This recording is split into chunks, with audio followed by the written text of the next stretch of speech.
মাওলানা সাইফুল ইসলাম গত ১৭ তারিখে সেনাবাহিনী সম্পর্কে যে কথা বলেছেন, এটা অবশ্যই গর্হিত একটা কাজ এবং তিনি তার ভুল স্বীকার করেছেন। এবং তিনি যদি অন্যায় করে থাকেন, তাহলে এই দেশে রাষ্ট্র আছে। রাষ্ট্র যেকোনো পদক্ষেপ গ্রহণ করতে পারে। কিন্তু এই ভুলের কারণে ১২ জন বা ১০ জন বাংলাদেশের সেনাবাহিনীর এক অংশ তার ঘরে প্রবেশ করবে এবং তাকে বেধড়ক মারধর করবে, তাকে পিটাবে, বর্জুতা দিয়ে পিটাবে, তাকে লাথি দিবে, উস্কা দিবে, গালমন্দ করবে।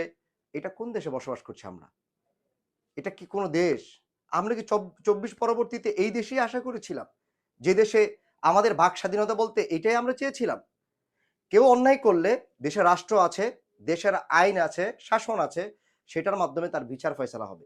কিন্তু তা না করে একজন মানুষকে দিন দুপুরে এভাবে তার উপর জুলুম করা হবে? তাহলে রাষ্ট্রে আমাদের মূল্য কোথায়? আমি আপনাদেরকে বলি, দেখুন একটা জুলুম শুধু জুলুম থাকে না। একটা জায়গায় সীমাবদ্ধ থাকে না। সেই জুলুমটা একটা সময় বিরাট বড় একটা আকার ধারণ করে এবং প্রত্যেকটা মানুষকে ভস্ম করে দেয়।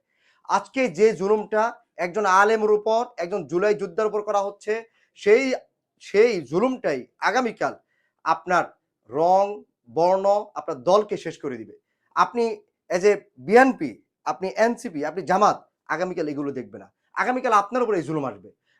আপনাদের মনে আছে হাসিনার আয়নাগর যখন হাসিনা যখন আয়নাগর কায়েম করেছিল, হাসিনার আয়নাগরে শুধু বাংলাদেশের আলেম ওলামাদেরকে পাওয়া যায় নাই। হাসিনার আয়নাগরে বিএনপির লোকদেরকে পাওয়া গেছে, জামাত ইসলামী লোকদেরকে পাওয়া গেছে। এমনকি আপনার এই চাকমাদেরকেও পাওয়া গেছে। তো এই জুলুমটা শুধু একটা জায়গায় সীমাবদ্ধ থাকে না।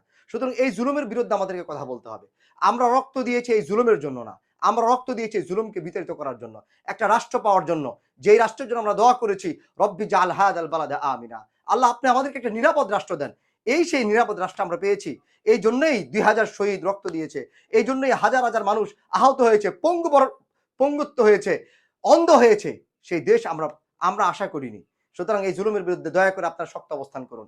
আপনারা যারা মিনিস্ট্রি মিডিয়া আছেন, আপনারা দয়া করে আপনাদের স্থান থেকে এগুলো প্রচার প্রসার করুন। আপনারা যারা যেই দল করেন, আপনি দল করতে পারেন। আপনি বিএনপি হতে পারেন, আপনি জামাত হতে পারেন। দয়া করে এই জুলুমের বিরুদ্ধে আপনি অবস্থান গ্রহণ করুন। নতুবা এই জুলুম আগামীকাল আপনাকে গ্রাস করে নিবে। আপনি আগামীকাল মাজলুম হবেন, কিন্তু আপনার পাশে আপনি কাউকে পাবেন না।